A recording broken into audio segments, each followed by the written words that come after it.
Welcome to செல்லம்மாஸ் channel. நாம் இப்போ பார்க்க போகிறது பெப்பர் மட்டன். அதுக்கு நான் 2 ஸ்பூன் மிளகு, 1/2 ஸ்பூன் ஜீரகம், 1/2 ஸ்பூன் பெருஞ்சீரகம் எடுத்து நம்ம நைஸாக அரைச்சிக்கலாம்.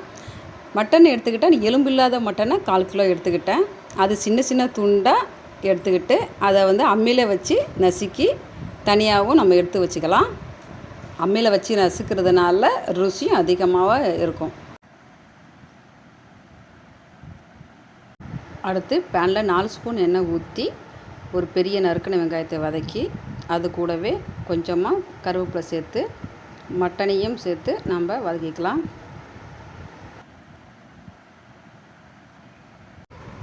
அடுத்து அம்மியை கலந்த தண்ணீரும் அதிலே ஊற்றிப்போம். இப்போது 2 ஸ்பூன் தேங்காய் சாந்தும், கொஞ்சமாக மஞ்சத்தூள், தேவையான அளவு உப்பு, 1/2 ஸ்பூன் வீட்டு மிளகாத்தூளும் போட்டு 3/4 டம்ளர் தண்ணி எடுத்து ஊற்றி நல்லா கொதிக்க வச்சுக்கலாம்.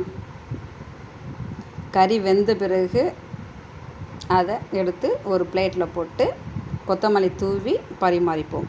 இந்த வீடியோ உங்களுக்கு பிடிச்சிருந்தால் லைக் பண்ணுங்கள், ஷேர் பண்ணுங்கள், சப்ஸ்கிரைப் பண்ணுங்கள். பக்கத்தில் இருக்க பெல் பட்டனை மறக்காமல் ஆன் பண்ணுங்கள். வீடியோ பார்த்ததுக்கு ரொம்ப நன்றி. தேங்க்ஸ் ஃபார் வாட்சிங்.